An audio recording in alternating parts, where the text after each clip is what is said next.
A'udzu billahi minasyaitonir rajim.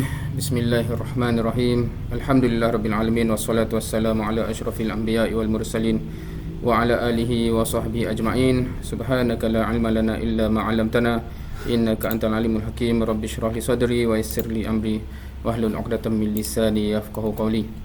Okay, alhamdulillah. InsyaAllah malam ini kita berkumpul sebagai salah satu agenda dalam wasilah bulanan kita, insyaAllah, yakni wasilah katibah.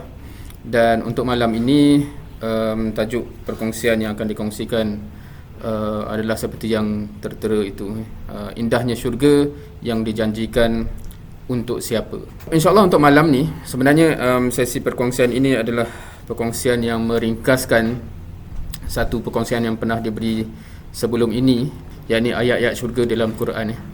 Perkongsian ini dia lagi panjang lah. Kalau tengok ke sini 2 jam 2 jam, kerana dia mengumpulkan semua ayat-ayat berkenaan dengan syurga dalam Quran, dan kita pergi melihat semuanya lah. So malam ni kita akan mengekstrak daripada perkongsian itu sebahagian daripada ayat-ayat tersebut ni. Okay, first and foremost, bab yang pertama adalah berkaitan dengan motivation, ataupun apakah motivasi bila kita melihat ataupun berinteraksi dengan ayat-ayat Quran, dan apa yang kita nak dapat sebenarnya kan. So secara ringkas, insyaAllah Ana yakinilah semua yang hari ini yang di depan Ana ataupun yang online, kita tahu sebenarnya kita nak apa daripada Quran. So saya mahu faham dan terkesan dengan Al-Quran. So essentially itu kita mahu terkesan dengan Al-Quran. Okay, a'udzubillahi minasyaitonirrajim. La yastawi ashabun nari wa ashabul jannah. Ashabul jannati humul faizun. Tidaklah sama ahli neraka dan ahli syurga. Ahli syurgalah orang-orang yang beroleh kemenangan. Ini adalah daripada surah Al-Hashr, ayat surah ke-59 ayat 20. So ini satu template besar lah kan. Allah Subhanahu Wa Taala sebut tak sama kan, tak sama. Manakan sama ahli neraka dan ahli syurga. Ahli syurga itulah yang menang. So kita, insyaAllah, kita mohon sungguh-sungguh Allah golongkan kita dalam kalangan ashabul jannah. Ayat yang seterusnya, ya ayyatuhan nafsul mutmainnah irji'i ila rabbiki radiyatan mardiyah fadkhuli fi ibadi wadkhuli jannati. Wahai orang yang mempunyai jiwa yang sentiasa tenang tetap dengan kepercayaan. Okey, ini pertanjuannya dia panjang. Ya ayat Tuhan nafsul mutmainnah, wahai jiwa-jiwa yang tenang. Kalau kita ambil literal begitu je kan. Kat sini ada unsur penafsiran Irji'i ila rabbika radiyatan mardiyah, dan kembali kepada Tuhanmu dengan keadaan redha, dengan keadaan berpuas hati. Dan fadkhuli fi ibadi wadkhuli jannati. So maknanya bila kita kembali dan tenang tu essentially ke syurga. Ini adalah surah Al-Fajr, surah ke-89 ayat 27 hingga 30. Now, bila kita berinteraksi dengan Quran, ada 2 elemen yang kita nak kena gabungkan lah. Satu elemen hati, satu elemen otak yang memproses maklumat yang kita baca. So bila kita baca maksud dia, dia ada unsur maklumat yang sampai kan. Tapi adakah dia sampai ke situ? Oh, tahu. Baik, masuk syurga. Ataupun sampai ke hati kan, rasa macam ya Allah aku nak ke situ kan. So kita sepatutnya sampai ke level itulah, insya-Allah. Dan dalam Quran Allah menggambarkan gambaran syurga, Allah gambarkan juga gambaran neraka. Malam ni kita hanya akan fokus gambaran syurga lah sebagai motivasi. At the same time sebenarnya pada masa masing-masing sepatutnya cuba jugalah kan cari gambaran neraka, sebab kat situ gambaran-gambaran yang sepatutnya menimbulkan kerisauan, ketakutan. Dia jadi pelik lah kalau orang kata macam saya dah cover banyak ayat neraka tapi tak takut pun. Nauzubillah lah. Sebab fungsi ayat tu memang untuk menakutkan kan? Fungsi ayat tu menakutkan. So kalau dia belum menakutkan kita, fungsi dia belum sampai. So nauzubillah min zalik.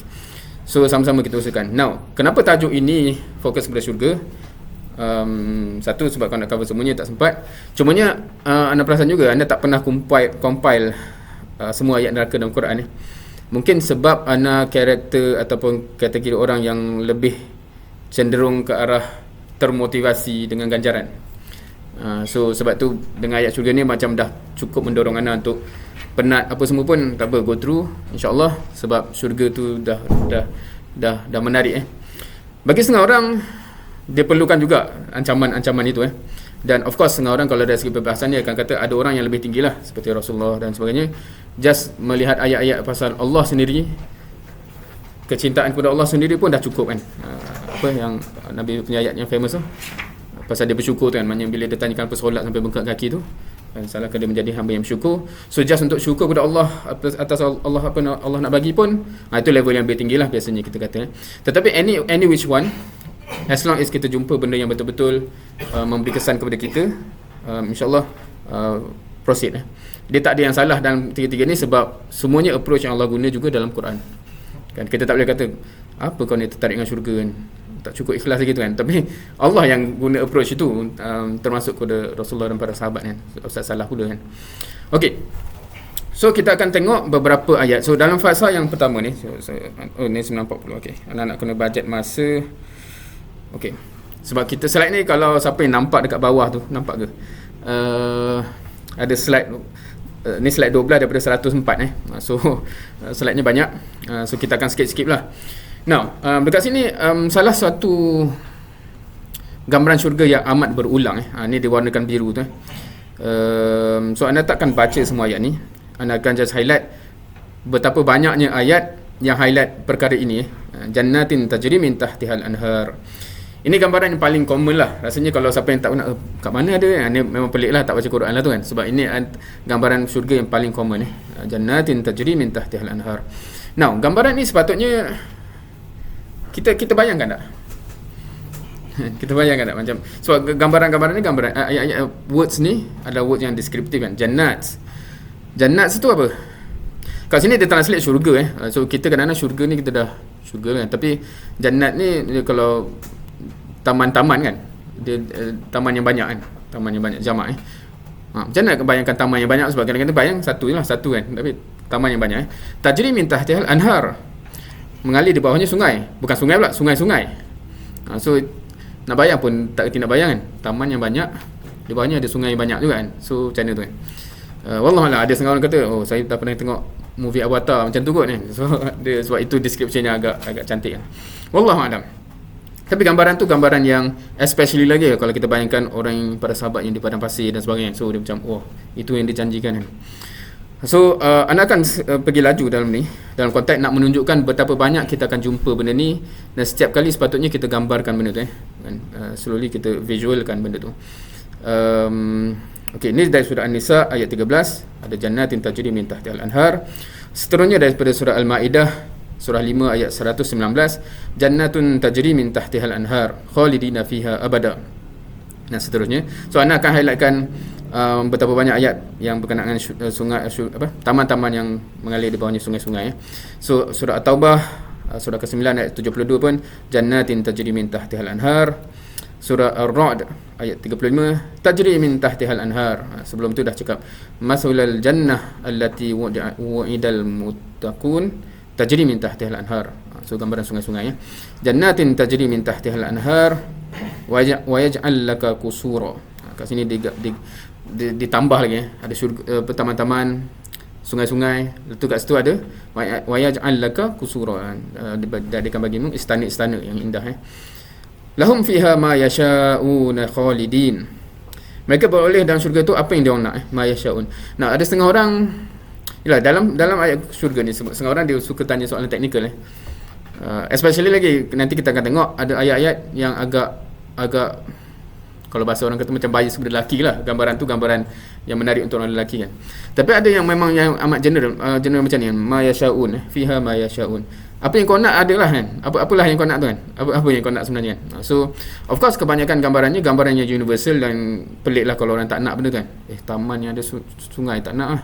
Tak tahulah dia terbayang sungai belakang rumah dia tu kan. Wallahualam. Okey. Jannatin tajri min tahtihal anhar. Surah Al-Fath ayat 5. Jannatin wa nahar. Kat sini taman-taman dan beberapa sungai. Quite interesting juga description yang begini. Jannatin na'im, taman-taman yang penuh nikmat. So nikmat yang pelbagai. Now, okey, itu semua contoh-contoh contoh-contoh. Insya-Allah anda yakin semua kita familiar dengan ayat-ayat sebegitu kat sini just nak kita take a step back dalam konteks bila kita describe something. Kat sini kalau saya teori ni dia kata ada symbolic drawing, ada descriptive drawing. Symbolic ni dia just nak share idea lah, apa bahan-bahan yang ada. Contohnya kan kat situ ada apa kat situ mana mouse ni, pointer, nampak ke? So create icons with lines and simple shapes. People understand the visual language more quickly than characters. So kat sini to share the idea kan, maknanya ni cake lah kan. Tapi yang ni to express personal ni macam tergambar lah nikmatnya tu kan. Lebih lah, tak tahulah yang ni macam tahu tu cake kan. Apa tu cake kan, tapi yang ni macam wah kan. So apatah lagi kalau tunjuk terus gambar secret recipe dan sebagainya. Now kalau kita perasan ayat-ayat words yang Allah guna menggambarkan syurga dan juga neraka sebenarnya very descriptive so dia tak hanya fakta kan, ada nikmat tu, tapi ada sungai yang mengalir dan ada setengah tu panjang description dia. So sepatutnya membuatkan kita amat terliur lah kan, sepatutnya. Ini contoh benda yang visually kita nampak So kalau kita nak describe benda ni kan, apa description yang kita guna kan, adakah cantik, okey, tapi macam lagi deskriptif orang bagi lebih visual, kita boleh gambarkan. Siapa yang baca novel tahulah kot kan, dia akan describe sampai kita boleh tergambar. Dan sebab tu biasanya orang baca novel dia tak puas hati bila tengok movie, sebab dia dah gambarkan cantik-cantik yang dia boleh gambarkan, movie boleh tunjuk macam tu je kan. So Allah Alam. Of course dengan syurga ni berbeza, sebab apa saja yang kita boleh gambarkan Allah kata tak capai lagi yang hakikat kan. So dia beyond that kan. So ni anda cuba carilah. Ni anda just cuba cari benda yang kalau kat dunia ni macam kita dah kata ni syurga lah ni kan. So ataupun anda cuba cari sungai bertingkat, ni je lah yang nampak kan. So wallahu alam. Of course takkan sama dengan gambaran sebenar Okey. Kita teruskan beberapa ayat lagi. Now bagi siapa yang nak slide ni, atau sebab rasanya nanti bulan Ramadan dah dekat, boleh je lah. Maknanya anda buat ni pun salah satu bulan Ramadan, setiap kali baca sampai ayat syurga je anda take note, dan anda compile dalam satu slide ayat mana yang ada cerita pasal syurga. Anda actually ada lagi ayat yang anda tak masukkan, which is yang Allah just sebut syurga tanpa description, anda memang tak masukkan lah. Ini hanya ayat 104 slide ni hanya ayat yang description. So dekat sini innal muttaqina fi jannatin wa uyun udkhuluha bisalamin aminin wa naza'na ma fi sudurihim min ghillin ikhwana ala sururin mutaqabilin la yamassuhum fiha nasabu wa ma hum minha bimukhrajin. Surah Al-Azim. Sesungguhnya orang yang bertakwa, innal muttaqin, orang yang bertakwa tu adalah dia ditempatkan jannatin wa uyun, di taman-taman syurga dengan mata-mata air yang terpancar padanya. Dan ni kata-kata udkhuluha bisalamin aminin. So ni word yang menyapa dan meraihkan orang masuk syurga. Udkhuluha, masuklah di dalamnya, bisalamin aminin, dengan salam sejahtera dan aman. Wa naza'na ma fi sudurihim min ghillin ikhwana. So maknanya bila kita berjumpa balik semua orang yang masuk syurga ni dah tak ada lah kau dulu curi duit aku ke apa-apalah kan.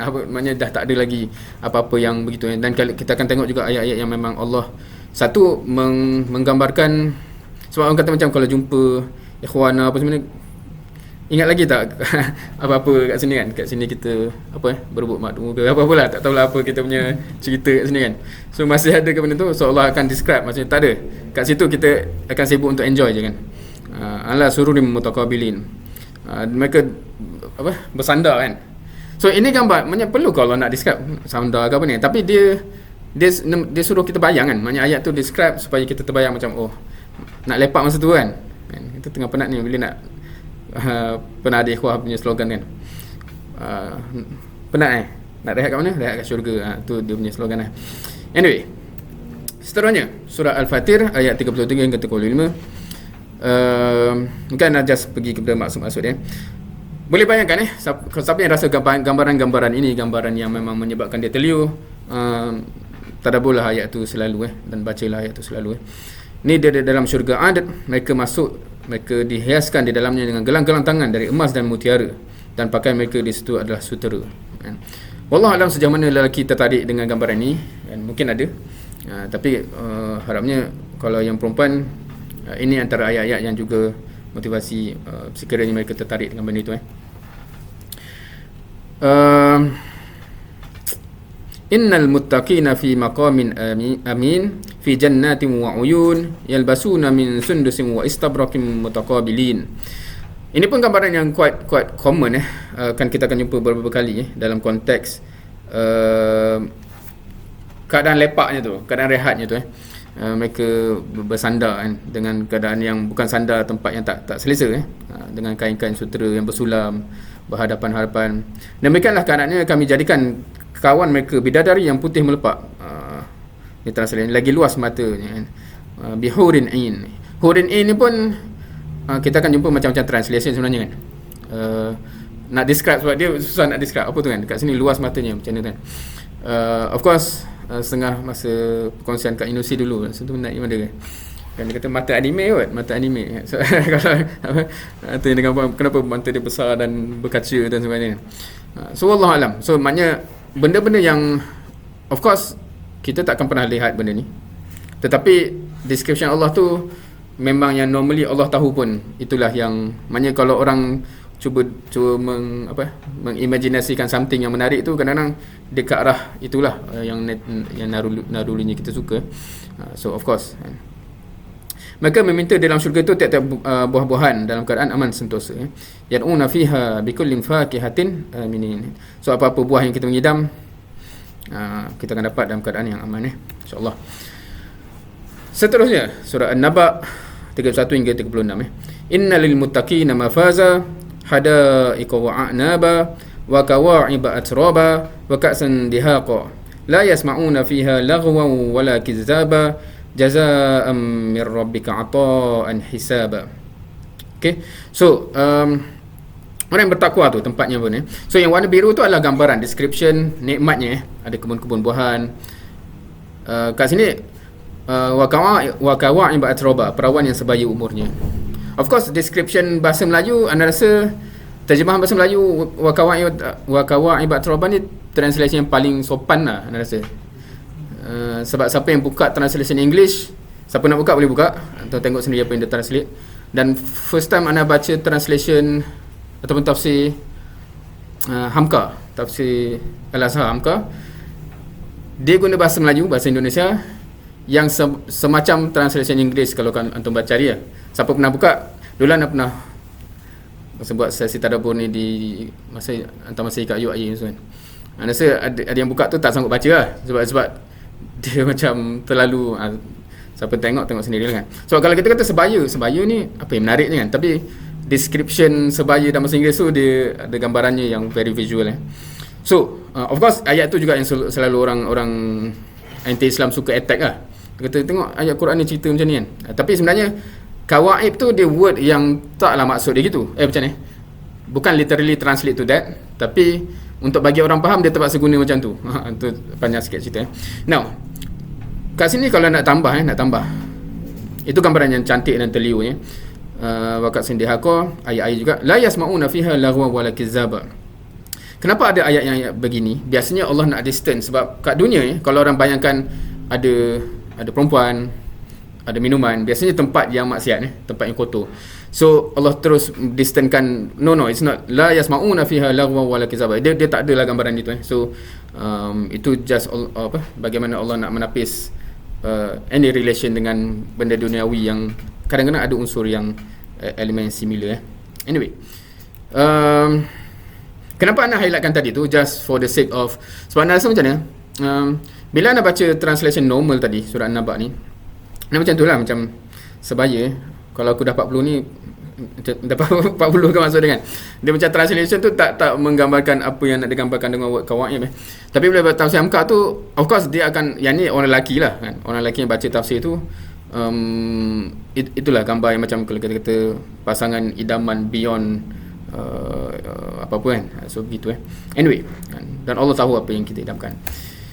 Seterusnya ini pun okey, kita terus anak pecah-pecahkan ni dah nak pukul 10 So sepatutnya kita sampai slide 32. Okey.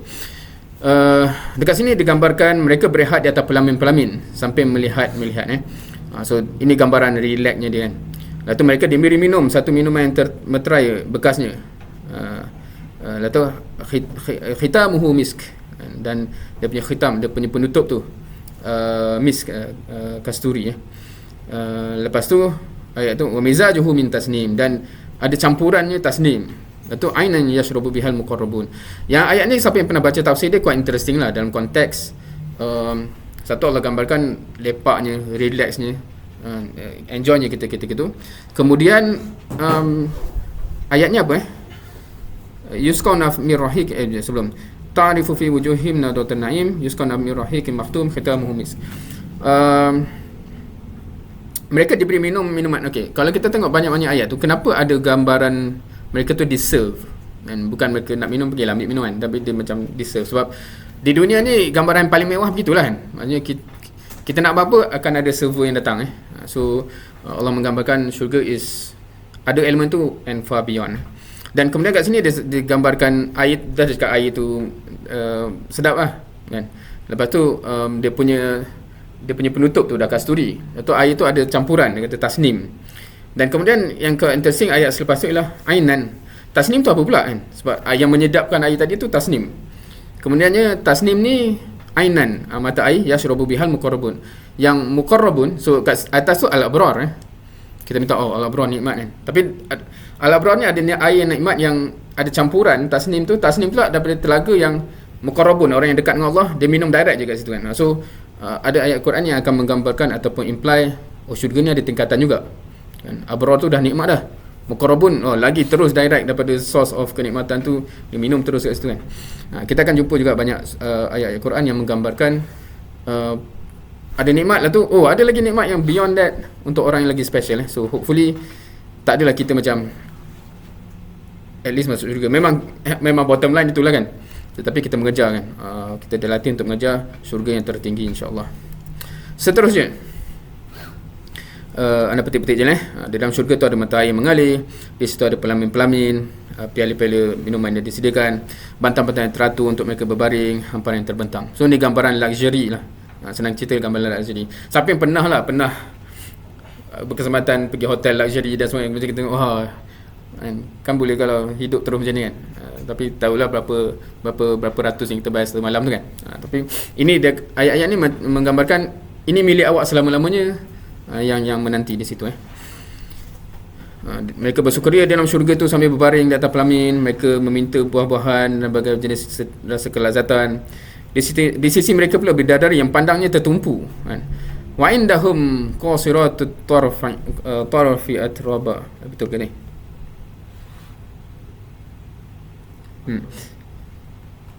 Atrab. So now apa kat sini bila kita tengok macam pandangan dia tertumpu tu, apa masalah kan? Aku nak makan tengok pula kan. So dia mau kepada gambarannya, tak tahulah, sebab setengah-setengah gambaran ni orang boleh mirror dengan dunia tu macam perempuan tu tengok, perempuan lawan tu tengok aku, macam tu lah kan, kata macam so dia ada macam ni bidadari yang khas, dia memang khas untuk anda insya-Allah kan. So of course ini gambaran yang mungkin menarik untuk lelaki lah. Now again, macam kita cakap dia, word-wordnya very descriptive, menggambarkan luxury, menggambarkan kerehatan, menggambarkan lepaknya, menggambarkan kecantikan yang menanti, ada penaman, pendamping dan sebagainya. So what else, what more do you want? Apa lagi yang kita nak beyond that? So itu semua gambaran-gambaran janji-janji syurga yang Allah telah berikan.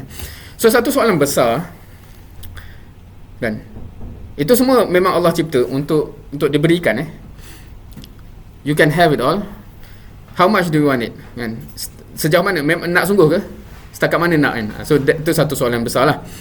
Dan kalau nak, ada tak Allah describe macam mana nak dapat benda tu kan? So itu satu soalan yang seterusnya. So sekiranya kita memang dah terliu kan? Aku nak gambar syurga dah terliu habis kan? By hook by crook aku nak masuk juga kan?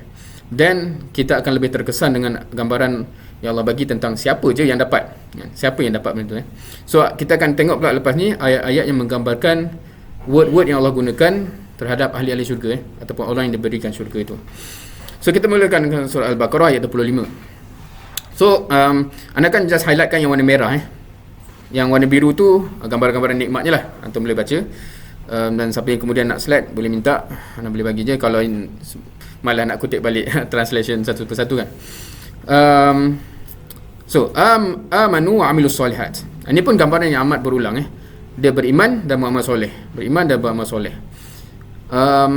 So dia tak cukup hanya aku dah beriman. So dia ada dan di situ, wa amilus solihat. So itu yang paling common lah, ataupun yang agak common combination of yang itu Seterusnya daripada surah Ali Imran, lagi quite interesting dia punya karakteristik ni semua isim fa'il kan. As-sabirin, orang yang sabar. As-sadiqin, orang yang benar kan, siddiq. Wal qanitin, kat sini translate orang yang taat. Wal munfiqin, orang yang infak. Wal mustaghfirin, orang yang beristighfar. Itu tak cukup susah lagi. Wal mustaghfirin bil ashar, beristighfar dah waktu sahur. Siapa yang rasa alhamdulillah, cek kan, ada tak? Sabar. Ini bukan sebab bila kata as-sabirin semua, ini semua isim fa'il, betul kan? Maknanya orang tu karakter dia begitu. Bukan saya pernah sabar, saya pernah sabar. Dia bukan begitu kan? Dia memang kita dikenali sebagai orang yang sabar. Kita memang karakter kita sabar as-sabirin, as-sadiqin, yang benar kan, macam Abu Bakar As-Siddiq.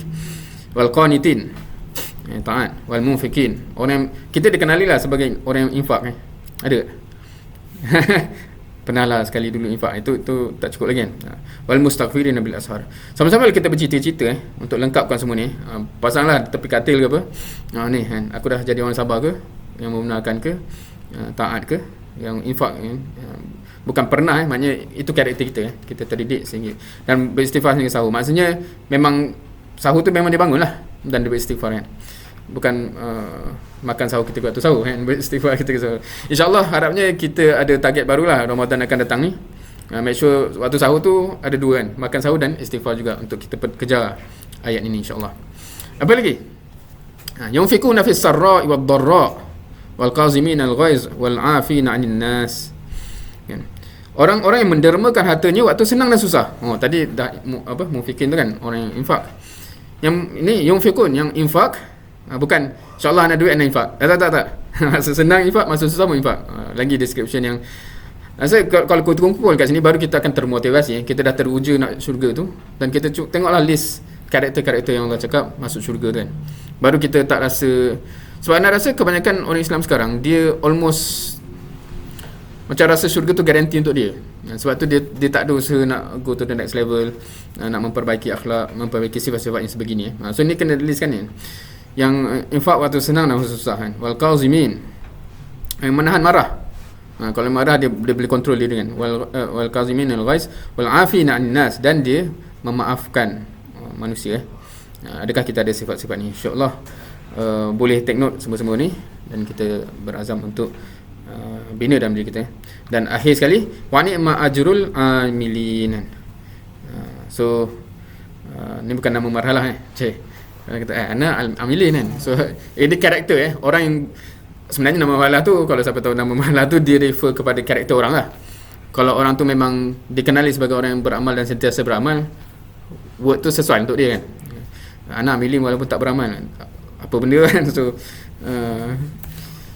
So dekat sini word yang merah tu al-abrar, lil abrar. Kat sini dia translate sebagai yang berbakti ataupun yang taat, berbuat kebajikan. Seterusnya, again kalau yang baru masuk ni nak put in konteks. Tadi kita dah first portion, kita dah cuba highlightkan gambaran-gambaran nikmat.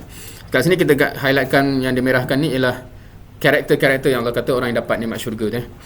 Wa may ya'mal minas solihat, supaya yang mengerjakan amal soleh, min zakarin wa unsa, dua-dua, wa huwa mu'min, dan dia beriman. So ini combination jugalah iman dan amal. Sama juga kat sini, amanu wa amilus solihat kan. Dan kemudian kat situ bima kuntum ta'malun. Ini pun nanti kita akan tengok uristumuha. Kat sini Allah kata diwariskan untuk siapa? Bima kuntum ta'malun, dengan apa yang kamu telah kerjakan amal. Dia satu muhasabah yang besar sebenarnya, especially bagi orang yang rasa dia dah berilmu, fikrah dia rasa power, faham macam-macam kan. Allah, kita cari dalam Quran, tak ada yang kata kerana fikrah kamu tinggi, kerana kamu banyak cakap kan. Tapi bima kuntum ta'malun, bima kuntum taf'alun, kita akan tengok So dia satu muhasabah lah. Setiap kali kita baca ayat yang macam ni, adakah word ni description untuk kita satu muhasabah untuk kita lah sebenarnya. Apatah lagi kita tahu lagi, kita ni berbanding orang lain, kita tahu lagi macam-macam So lagilah cabaran untuk menjadi orang yang actually mengamalkan apa yang kita tahu, insya-Allah. Seterusnya surah At-Taubah. Ini pun description juga. At-Taibun, orang yang bertaubat. Al-Abidun, abid, orang yang beribadah. Hamidun, orang yang tahmid, memuji Allah. As-Saihun, orang yang mengembara. Kat sini ada kurungan menuntut ilmu dan mengembangkan Islam. Ar-Raki'un, yang rukuk. As-Sajidun, orang yang sujud. Al-Amirun bil ma'ruf, al-amirun bil ma'ruf, amar ma'ruf. Ni tambah lah. So siapa yang belum ready untuk amar ma'ruf, ada pula karakter kat sini kan. Wan nahun 'anil munkar. So amar ma'ruf, nahi munkar. Wal hafizuna li hududillah. Siapa yang menjaga hudud-hudud ataupun sepadan-sepadan ataupun batas-batas Allah. So kita again, ini adalah sesi untuk kita bermuhasabah. Malam ni bertahajud dan sebagainya, kita tengoklah dan kita mohon sungguh-sungguh semoga Allah bagi kekuatan kepada kita untuk memenuhi semua sifat-sifat ini. Dah banyak dah ni baru slide 41 ni kan. Dah banyak dah sifat-sifat yang kita nak kena checklist ni kan. So amanu wa amilus solihat, beriman dan amal soleh, amilus solihat wa akhbatu ila rabbihim kan, serta tunduk taat menunaikan ibadat kepada Tuhannya dengan khusyuk. Interesting translation. Okey, mengerjakan amal soleh. Nak pergi laju amanu wa amilus solihat udkhulul jannah bima kuntum ta'malun. So again, tuan bukan perasan. Nah, ini satu tema yang anda rasa siapa yang biasa tadabbur, dia sepatutnya lah dia akan realize dan dia tak susah nak escape lah hakikat bahawa Allah sentiasa kaitkan syurga ni dengan amal dengan amal. Untuk amanu wa amilus solihat, amal man ahsana amala. So ini dah bukan sekadar amal tapi ahsana amala kan. So kat sini dia translate membaiki amalannya ataupun amalan ihsan yang terbaik, insya-Allah. Amalu wa amilus solihat.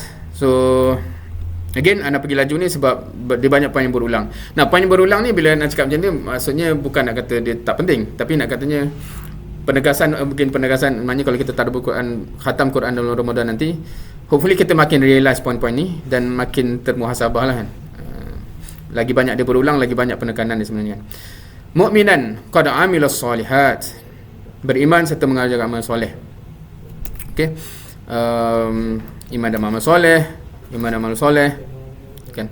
Now, ni dalam surah Al-Mu'minun qad aflahal mu'minun, dan kemudian Allah describe kat sini. Anda memang tak letak translation sebab anda rasa semua familiar. So check lah masing-masing, adakah kita telah apa, fi solatihim khashi'un. Ni pun dah nak kena istighfar banyak dah ni kan, solat kita sejauh mana khusyuk. Lepas tu anil lagwi mu'ridun, ke kita ni lagu lah nombor satu kita ni kan, nak lagu akulah dia. So na'udzubillah kan. Walazina hum lizakati fa'ilun. Saya telah ketak layak bahasa zakat lagi. Zakat tu bukan zakat.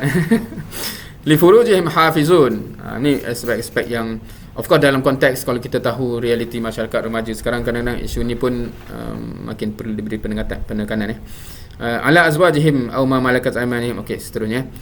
So boleh tengok anda rasa semua familiar ayat surah Al-Mu'minun Anda teruskan. So malam ni macam malam ni mau kepada untuk just di-highlightkan elemen-elemen yang hopefully kalau kita tak perasan, kita perasan lah. Approach ini tak sesuai untuk approach tadabbur tau. Sebab kita tak sempat nak menghayati. So nak menghayati ni memang kita sampai sini kita kena membayangkan, muhasabah, baru kita akan rasa. Dan hopefully ini adalah siapa yang tak familiar dengan ayat-ayat ni ataupun benda-benda yang Allah highlight dalam ayat-ayat ni, Ramadan nanti janganlah kita terlalu laju nak khatam tu sampai bila sampai ayat ni kita tak internal. Sebab kita nak syurga tu kan, kita bukan nak tapi ya Allah aku dah khatam kan. Tak, Allah dah sebut dalam Quran. Yang maksud tu bukan yang khatam berapa kali kan. Dia kata yang sifat-sifat itu kan. So kita nak tahu sifat-sifat tu. Iman dan amal soleh kan.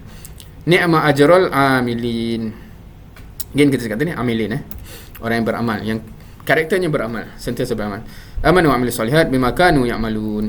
So again and again bima kanu. So bima amilu. So again kita tak dapat larilah amal kasih limis lihaza falyamalil amilun kan. Orang yang beramal selalu melakukan amal. So limis lihaza falyamalil amilun. So Allah dah cakap panjang ayat sebelum tu. Kalau kita tengoklah, mereka berduduk berdepan-depan, dia adakan air arak, sungai yang mengalir, minuman yang bersih dan sebagainya. Di sisi mereka pula ada bidadari yang sentiasa tertumpu pandangan pada mereka, gambaran mereka begitu kan. So tu gambaran yang amat nikmat. Allah kata untuk siapa? Limisli hadza falyamalil amilun. So sepatutnya kita beramal lah, orang-orang yang memang karakternya beramal, insya-Allah. Ini pun beramal. Kan? Dan ini beriman dan masoleh. So ana pergi laju atas waktu masa. Bima kuntum ta'malun. Amanu wa amilus solihat. Bima kuntum ta'malun. Nah, ana highlightkan merah ni bukan just tiba-tiba ni sebab sebelumnya memang dah cerita syurga contohnya kan. Jannat. So syurga tu untuk siapa? Bima kuntum ta'malun, bima kanu ya'malun dan sebagainya. Okey, so mula nampak So sini muhsinin. Orang yang ihsan, maknanya amalannya bukan calon-calon amal. Bima kuntum ta'malun, kullu mri'in bima kasaba rahin. So tiap-tiap manusia itu terikat dengan amal yang dikerjakan, insya-Allah. Hal jazaa'ul ihsan illa al ihsan. So ini gambaran yang quite interesting dalam konteks bukankah ihsan maknanya ganjaran yang paling ihsan, syurga ganjaran yang paling ihsan lah kita kata, untuk orang yang ihsan juga kan, mereka lah yang layak. So hopefully insyaAllah kita sama-sama doakan, kita sama-sama berusaha untuk menjadi orang yang sebegitu jazaa'an bima kanu ya'malun. Siapa yang tak familiar so macam memang again ana just pergi laju ni, tapi ana harap antum dah perasan lah berapa banyak ayat pasal syurga. Maknanya kalau kita tengok merah biru-biru ni semua cerita nikmat syurga yang antum boleh tengok lah nanti kan. Untuk siapa? Untuk apa yang kamu kerjakan. So ni cerita bidadari lah ni, gambaran bidadari dan sebagainya. Siapa yang akan dapat tu? Orang yang beramal So ana harap especially untuk audience malam ni, kita semualah kan, insyaAllah malam ni dan esok kita akan bincangkan jugalah macam mana nak actually amalan kita bersama ni menjadi satu benda yang hopefully insyaAllah lebih menjurus kepada yang Allah nak, dan hopefully dengan janji-janji Allah dalam Quran ni kita akan dapat syurganya. So akan pergi lagi. Ulaika hizbullah. Ini gambaran yang lain sikit kan. Mereka itulah tentera Allah ataupun penyokong Allah. Adakah kita rasa Allah dah lihat kita sebagai hizbullah? Ini bukan hizbullah yang claim namanya hizbullah tapi dia buat benda pelik tu kan. Tapi nak katanya, adakah kita ni penonton di tepi ataupun kita memang berada di medan dan kita yakin insya-Allah Allah menganggap kita sebagai hizbullah. Wa man yu'min billah wa ya'mal salihah. Kan. Seterusnya bima aslaftum, apa yang mereka telah kerjakan pada masa yang lalu. Ini salaf apa yang dah lalu, tapi merujuk kepada apa yang kita buat. Wa nahan nafsa 'anil hawa. Okay. Ni description agak berbeza sedikit Ni macam apa yang kita buat juga, tetapi dalam konteks yang berbeza Dan masa kat dunia ni kita menahan nafsu kita kan. Kadang-kadang kita diuji dengan benda yang meruntun nafsu lah kita kata Tapi di dunia ni mereka actually menahan hawa nafsu, dan itulah syurga, mereka akan dapat ganjaran yang hebat So ini hopefully menjadi motivasi untuk kita jugalah. Setengah dari kita sebenarnya amat teruji dengan benda ni kan, cabaran-cabaran yang menggoda nafsu tu amat tinggi. Tapi Allah ganjari, Allah dah sebut kat sini siapa yang menahan nafsunya, insya-Allah syurga akan menjadi tempat yang dia boleh enjoy habis-habis Okay, again amanu amilus solihat. So all in all, senang cerita nak kata, knowing is not enough, you must take action. Apa saja yang kita dah dapat dalam daurah, dalam usrah, dalam apa-apa semua ni yang kita baca, tak cukup untuk tahu. Sebab tak ada kata tengok ayat-ayat dalam ayat-ayat Quran yang cakap pasal orang yang diganjar syurga tu, tak ada yang cakap dah baca banyak buku.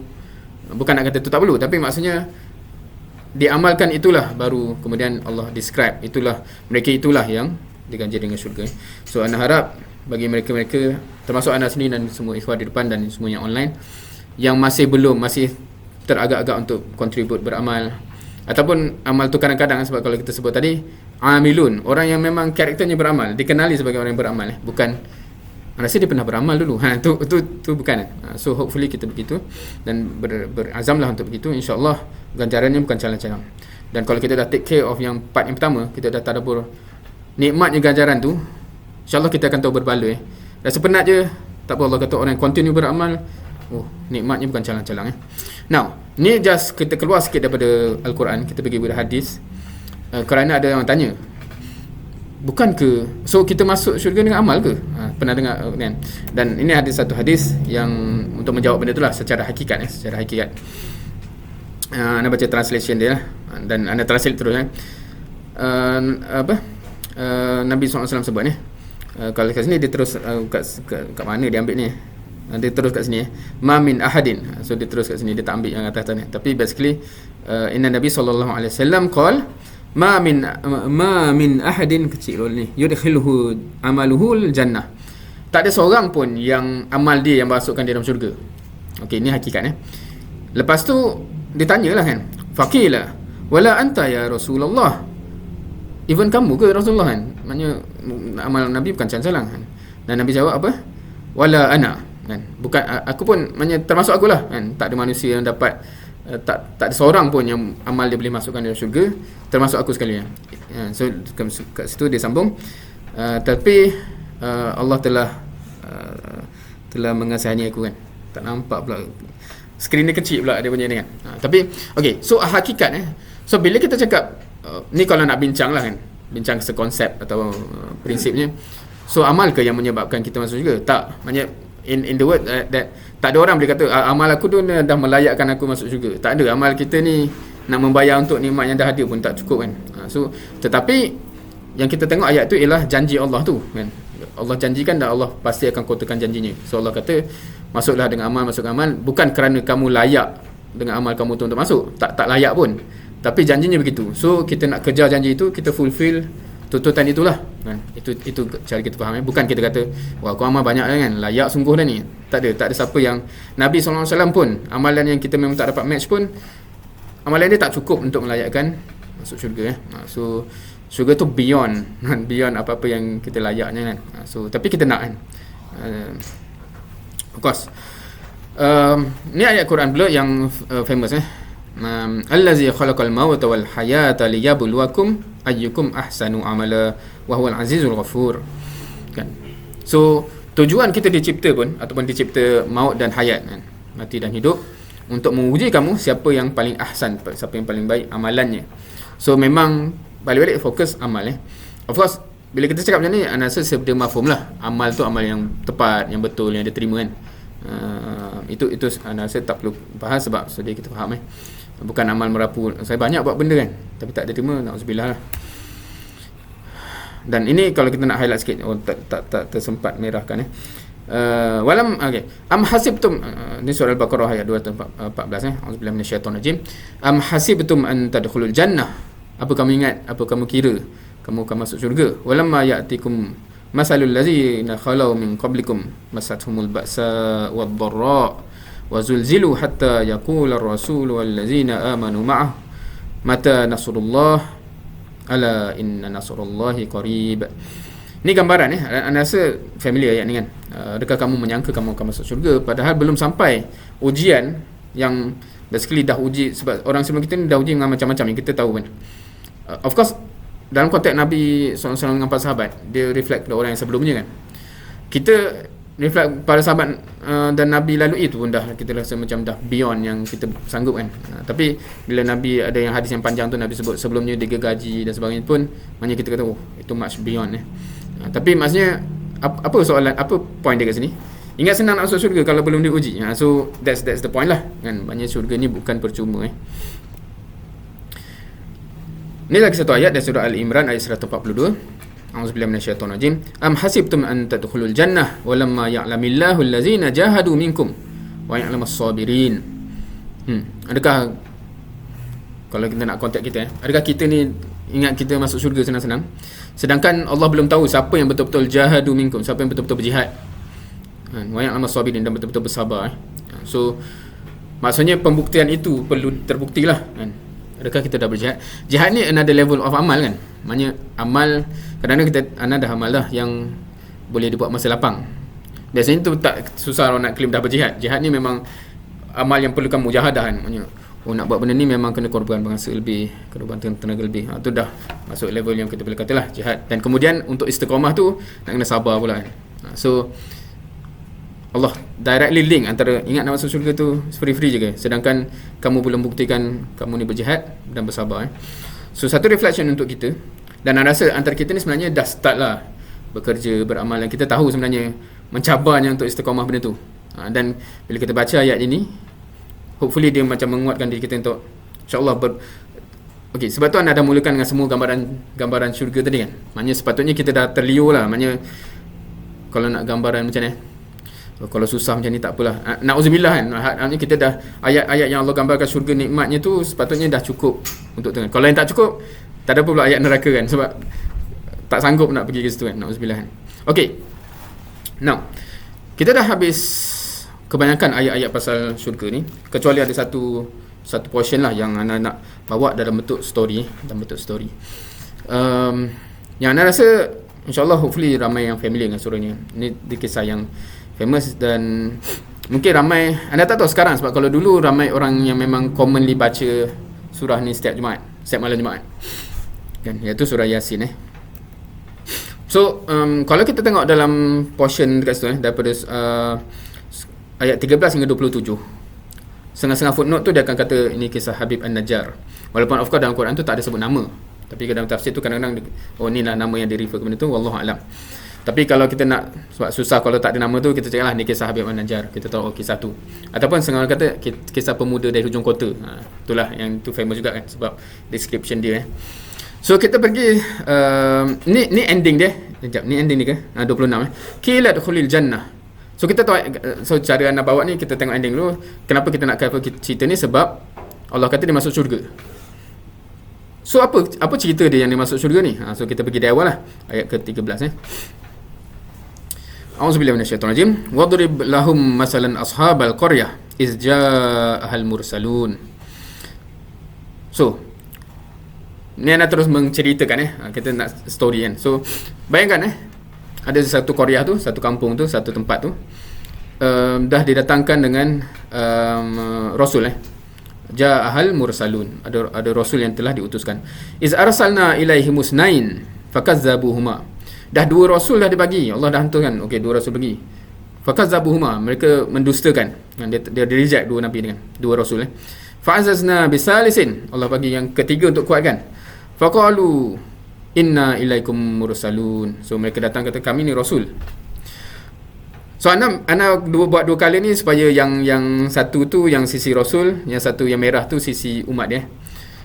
So yang merah tu umat dia menjadi respon Qalu ma antum illa basyarum misluna. Kan? Mana ada korang ni macam kita orang juga ni. Kan? Itulah dibahasakan. Wa ma anzalar rahman min syai'. Mana ada Tuhan tak hantar siapa-siapa lah. Kan? In antum illa takzibun. Korang ni penipu lah. Tu respon dia. Dan balik ada yang warna purple tu. Qalu rabbuna ya'lamu inna ilaikum lamursalun. Tak apa, Allah tahu kita ni rasul. Bukan punya penipuan. Wa ma alaina illa al-balaghul mubin. Tugas kita orang hanyalah untuk menyampaikan bukti yang nyata. Itu dialog So ni template ceritanya. Maknanya kita tahu ada satu kaum yang mendustakan. Allah dah bagi dua rasul, didustakan, dikuatkan yang ketiga, dan ini dialog permulaan dia. So kita tahu background dia. Kemudian ni dah pergi ke climax lah ni. Maknanya dah sampai ke level yang nak reject ni, dia sampai tak puas hati sungguh kan. Qalu inna tatayyarna bikum. Malang sungguh lah kita ni dengan korang ni kan. La illam tantahu lanarjumannakum wa la yamassannakum minna azabun alim. Kalau kau tak berhentilah cakap benda-benda ni kan, kita akan rejam kau kan. Lanarjumannakum wa la yamassannakum minna azabun alim. Kau akan kena rejam, kau akan kena azab yang memang azab yang pedih lah. Allahu Akbar, masya-Allah. Semangat bercerita. Harapnya masih mendengar Qalu ta'irukum ma'akum in zukirtum bal antum qaumun musrifun. Rasul jawab, tak ada yang malang tu korang kan. Sebab ni perbualan kan. Sebab dia kata malang sungguh lah kita orang ni, ada korang duduk kat sini kan. Tak ada yang malang tu korang sendiri kan. Patutkah kamu diberikan peringatan Patutkah kerana kamu diberi peringatan dan pengajaran korang macam ni kan. Korang ni dah melampau ni kan. So itu dialog dia. Seterusnya, so kalau kita faham episod ni, maksudnya satu ialah para rasul dah diutuskan. Kemudiannya pula dia dah sampai climax tu sebab dia dah ancam bunuh kau tak berhenti lah, kita akan gerjam, kau akan azab. Maksudnya tu dah climax macam nak bunuh dah. Kemudian datang macam kalau kita bayangkan ni movie so scene tu shift kepada satu angle yang lain wajah amin aqsal madinati rajulun yas'a.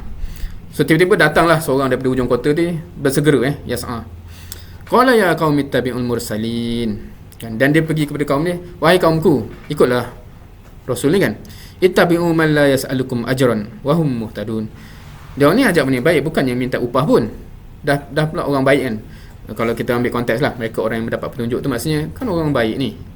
Kenapa kau bagi reject macam kan? Dan dia pun tak minta upah pun kan. Dia la yas'alukum ajra. Dia cerita ni bukan sebab kalau kenapa word ni selalu kalau Rasul pun ada, Allah buktikan Rasul ni bukan hakikatnya Rasul sebab ada orang lain yang claim macam ni biasanya lepas tu dia nak duit lah, dia nak upah kan. So dia orang tak ada minta apa-apa kan. So kenapa kau masih reject kan? Kemudian part ni quite interesting dalam konteks kaedah dakwah usulub dakwah. Siapa yang baca juga kaedah Nabi Ibrahim berdakwah pun ada similarity dalam konteks cakap ajuk dan sebagainya. Wa ma la a'budul ladzi fatarani wa ilaihi turja'un. Kan? Kenapalah aku tak nak sembah Tuhan yang ciptakan aku, sedangkan aku akan kembali kepada dia juga. So kalau kita perasan kat sini, dia macam aku kan, kenapalah aku tak nak sembah. Tapi point dia untuk kaum dia lah kan. So dia guna reflection begitu Attakhizu min dunihi aliha in yuridni rahmani bidurrin la tughni anni syafa'atuhum syai'a wa la yunqizun. Kan? Patutkah aku sembah Tuhan selain Allah? Kan?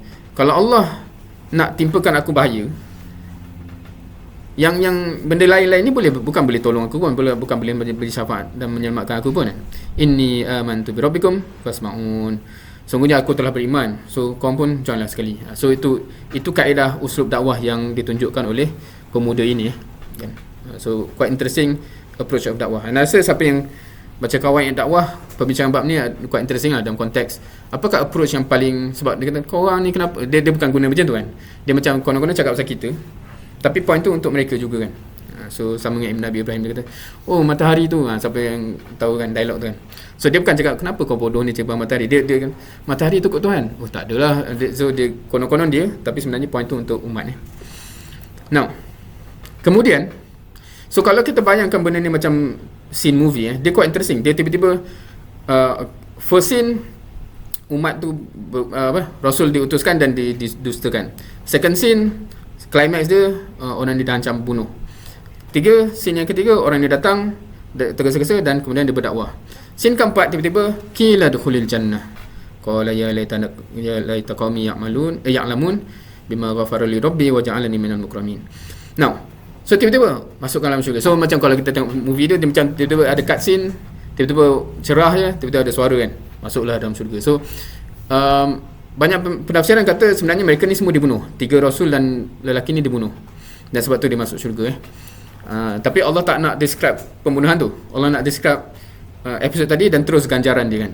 So tak nak highlight apa yang berlaku kat situ kan, tapi terus di highlight kepada ganjaran dan description respon dia ni menggambarkan macam ini dai sejati, tak tahu level apa ni kan. Macam sebab anak, kalau ni reflection anak lah kan, andai kata anak berdakwah kepada orang, dia bunuh anak masuk syurga, padan dia orang tu kan. Macam kadang macam tu lah kalau anak terbayang. Tapi dia ni dah masuk syurga pun qala ya laita qaumi ya'lamun kan. Wah, kan baik kalau umat aku tahu inilah syurga yang menanti kan. Bima ghafara li rabbi wa ja'alani minal mukramin. Dengan apa yang menyebabkan aku ni diampunkan dan menjadikan aku yang dimuliakan kan. So quite interesting. Maksudnya dia masuk syurga pun masih fikir umat tu alangkah baik dia pun masuk syurga kan. So hopefully itu jugalah motivasi kita berdakwah in the first place kan. Kita nak terbaik untuk mereka kan, bukan kita nak tunjuk pandai, bukan sebab kita rasa bagus dan sebagainya kita rasa inilah yang terbaik dan kita nak kongsi dengan mereka Satu benda yang nak di-highlightkan, kenapa dia buat cerita ni, kita tahu tak siapa Allah highlightkan tak pemuda ni, apa kerja dia, background dia dan sebagainya? Tak ada kan. The only highlight dia ialah bila ada Rasul yang berdakwah yang menghadapi tentangan, dia datang untuk bantu.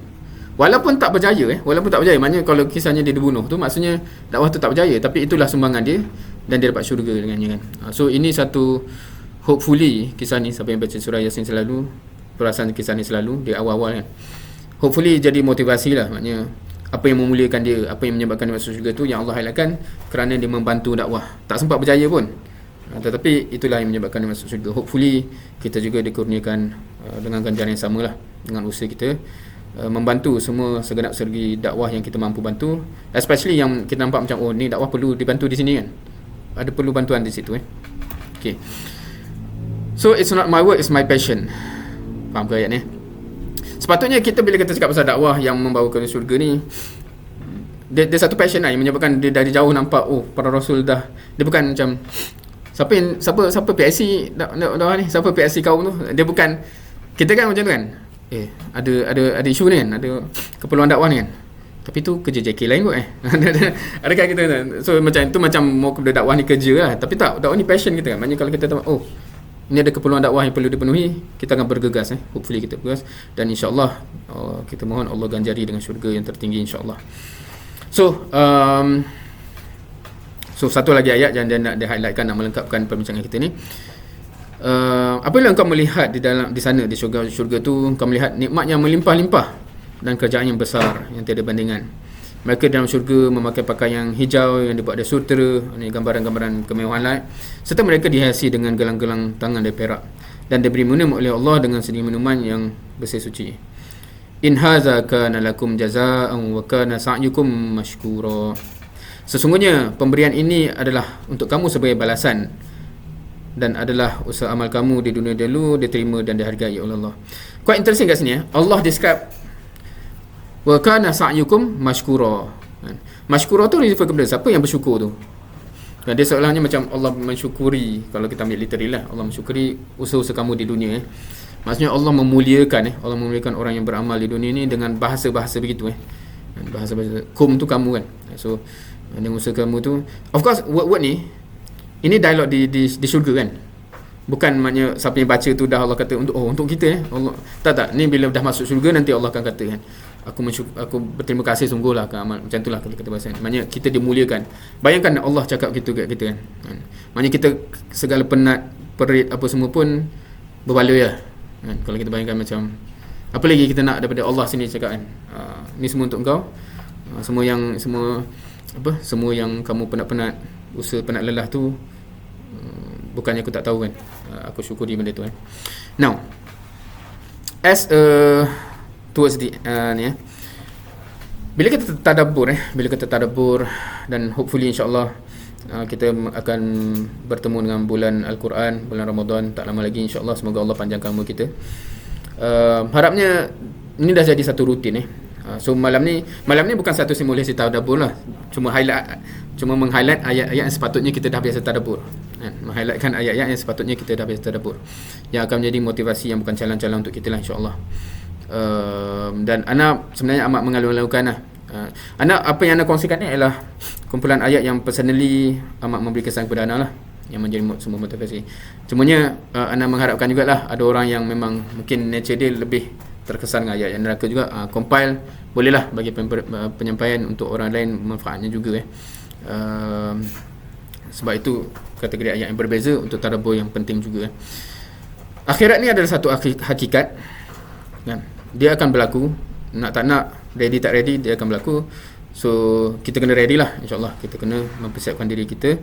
Dan hari ini apa yang kita dapat malam ni adalah meng-highlightkan ganjaran-ganjaran yang mengiurkan Of course ana harap antum dapatlah sedikit sebanyak apa yang dia highlightkan kat situ. Tetapi kalau nak in depth mengiurkan tu macam mana, memang kena pergi dan memberi masa untuk ayat itu Macam bila baca sikit, bayang, insyaAllah dia akan membantu Tadi kita pergi laju saja untuk memberi awareness. Ayat ni ada kan, ayat ni ada, dan itulah apa yang Allah sebut Of course macam anda sebut tadi, of course anda kalau sempat nak cuba juga lah buat benda ni kan, next Ramadan ke apa, mengumpulkan ayat-ayat azab. Tapi nak cerita tu quite interesting lah, nak ceritakan gambaran-gambaran azab. Tapi dia juga penting sebab memang Allah menggunakan dua approach itu, Bashira wa Nazira. Sebab manusia memang perlukan dua-dua elemen tu Kadang-kadang motivasi tu cukup untuk kita, tapi kadang-kadang kita perlu juga amaran supaya kita ni tak terlalu tenggelam dengan nafsu dan sebagainya. Now, satu lagi benda yang anda tak highlight malam ni, tapi anda harap antum juga perasan juga, ialah sebab ni another dimension apa yang menyibukkan kita sebenarnya, apa yang melarikan fokus kita, biasanya isu dunia. Dan ada juga ada juga ancaman-ancaman Allah kepada siapa yang cinta dunia Ini pun ada banyak ayat kalau kita kumpulkan, yang Allah specifically highlight kecintaan dunia itulah yang lead kamu kepada benda-benda tertentu yang gambaran dia dahsyat. Harapnya kita boleh tadabbur juga benda-benda tu, sebab anda rasa dua gambaran syurga neraka yang ke depan dan hakikat dunia kita sekarang sepatutnya kita deal macam mana tu, combination tiga-tiga benda tu anda rasa amat powerful lah untuk orang-orang biasa Anda just cakap benda ni sebab anda tahu ada orang yang level iman dia lain, dia terus baca ayat pasal Allah je pun dia dah cukup kan. Tapi anda sebagai orang biasa, dan anda rasa ramai orang yang macam orang biasa ni, cerita pasal menakutkan kita daripada terikat sangat dengan dunia, teruja untuk syurga dan amat takut kepada neraka tu, combination yang Allah guna dalam Quran amat kerap dan amat berkesan lah sebenarnya kebanyakan manusia. Now, sekarang dah 10.35, so okay, kita agak ahead of schedule, tapi tak apa. Now, dekat sini ni InsyaAllah tajuk utama yang anak nak sampaikan tadi tu kita sampai di situlah. Tajuk utama nikmat syurga tu untuk siapa kan? Harapnya dah terjawab dan hopefully kita mengejar untuk kitalah siapa itu dengan checklist lah macam-macam sifat-sifat yang kita kena penuhi tadi kan, amalnya dan sebagainya. Dekat sini Ana just bagi orang yang audience di depan Ana di Gombak ni, sebab kita dah membincangkan something bulan lepas, kita nak continuation dari situ. Dan bagi siapa yang follow online, terpulang kepada antum nak continue on, insyaAllah tafadhal. Sebab dia dah transition sedikit tentang katibah tu sendiri, setelah kita cerita pasal ayat-ayat Al-Quran pasal syurga ya, insyaAllah.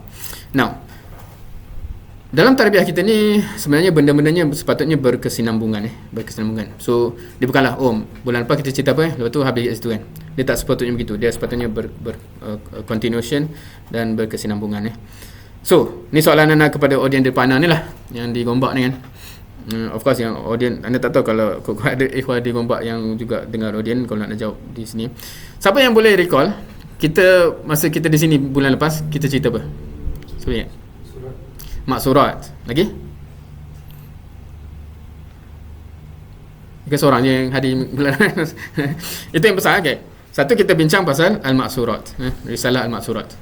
Of course kalau yang online yang tak pernah dengar Risalah Al-Maksurat tu apa, boleh jugalah tengok recordingnya di channel yang sama.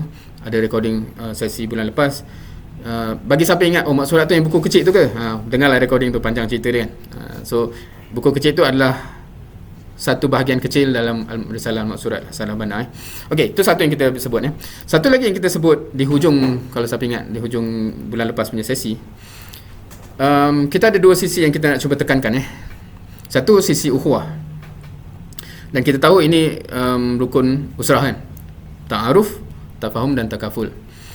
Dan bila kita cakap pasal maratib amal,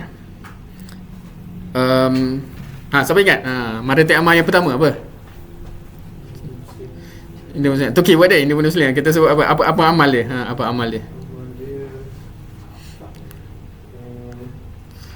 Apakah amal maratib yang pertama?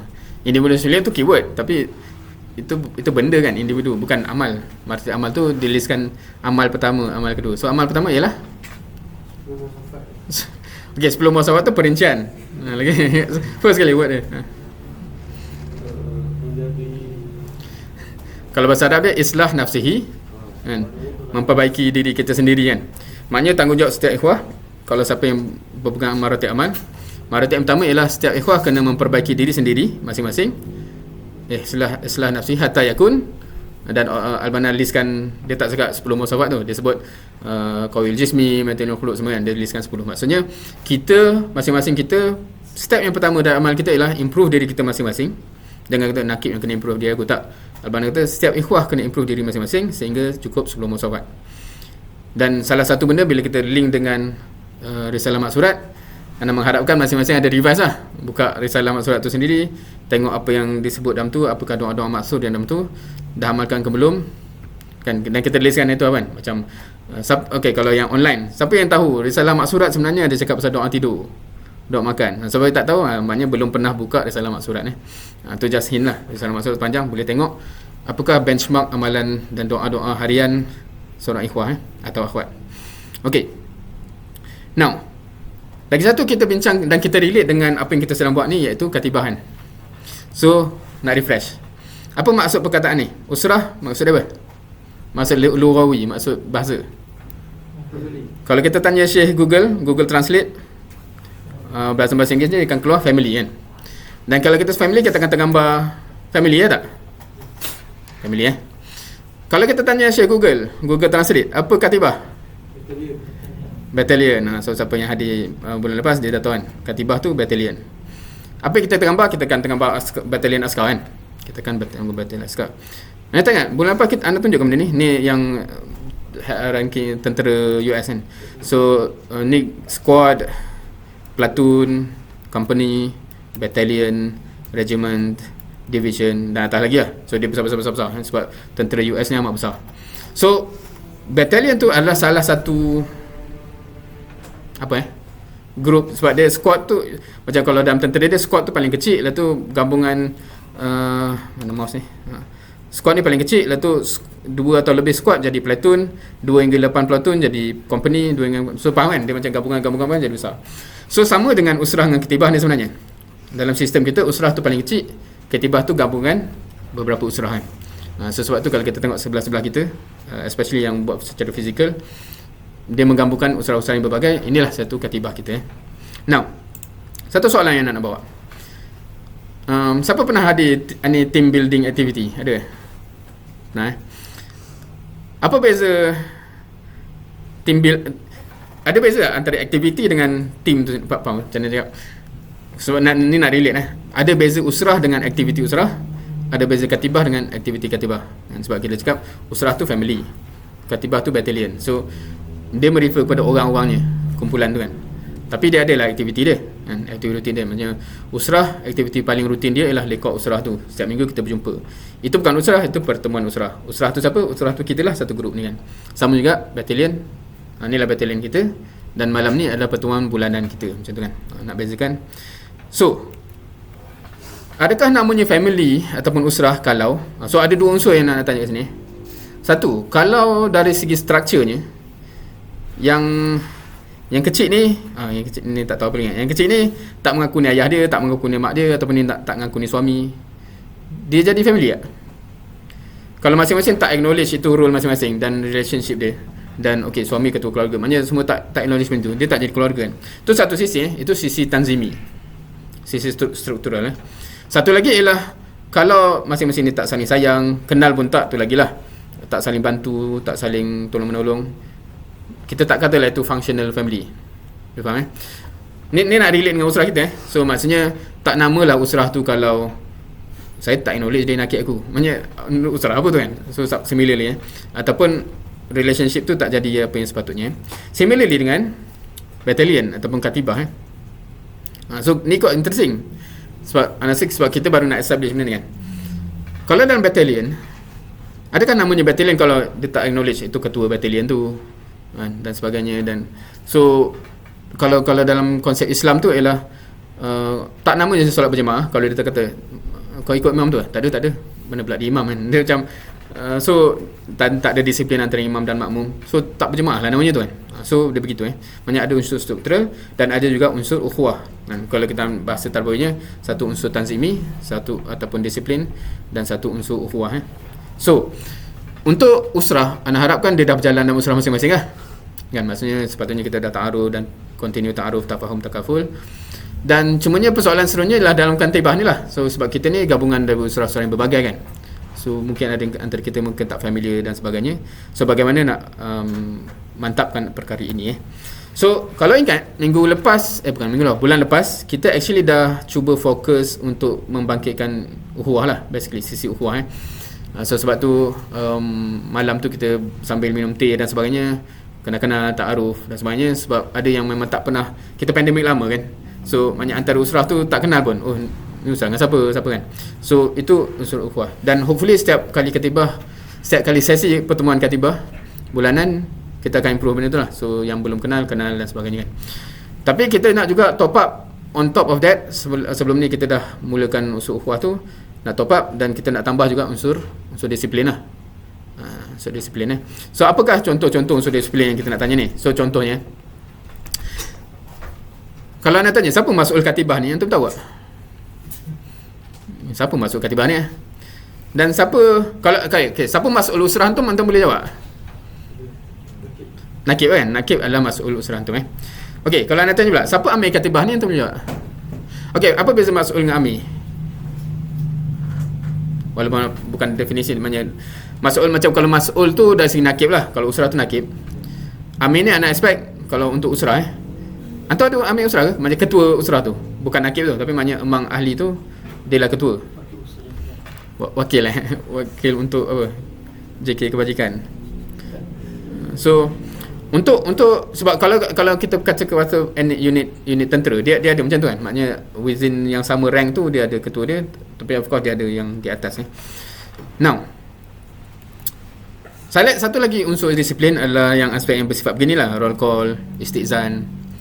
And so bulan lepas kita tak tengahkan benda ni. Anak just mention sekali lalu Anak rasa. Maksudnya siapa yang balik awal, siapa yang terpaksa sampai lambat, macam mana dia inform, macam mana dia minta izin, istizan dia minta izin lah kan, dan sebagainya. So that ideally speaking at the beginning of sesi ketibah kita setiap bulan tu, kita tahu kenapa ikhwan lain belum sampai, dia dah beritahu reason dia dan sebagainya.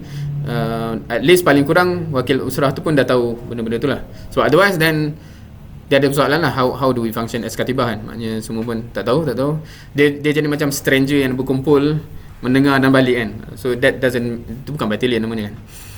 Dan kalau balik awal, apa tata caranya kan, maknanya macam mana take izin dan sebagainya. Dan Anda rasa kalau benda-benda elemen macam ni biasanya dalam mukhayyam yang biasanya dilatih lah. Tapi itulah, kita pandemik, mukhayyam dalam lama tak ni. Hopefully insyaAllah tahun ni setiap negeri target untuk ada balik mukhayyam. Kita doakan supaya dia berjalan lancar. Tapi dia okay, nak cerita mukhayyam tu sebab apa? Sebab kalau ada mukhayyam, ada setengah-setengah mukhayyam yang gadget ni tak boleh guna. Pernah datang kan. Tapi ada pengecualian bagi orang yang, masa anda ingat dulu masa anda hadir mukhayyam tu, doktor-doktor pakai yang on call ataupun yang kena standby kan. Maknanya apa-apa emergency dia kena jawab dan dia kena pergi. So benda tu dia announce maknanya semua ahli tahu kenapa 2-3 orang ni dia handphone dia tak tutup. So benda tu penting sebab kalau tak dia timbul fitnah kan. Kenapa dia boleh? So dia kena tahu. So similarly dalam dekat sini sepatutnya by right kita tahulah ahli usrah kita yang tak dapat datang tu, dia dah minta izin dan dia dah beritahu uzur dia. So tak ada, kenapa dia tak commit, dia tak ada persoalan tu. Sepatutnya kita sesama ahli katibah sepatutnya kekuatannya begitu.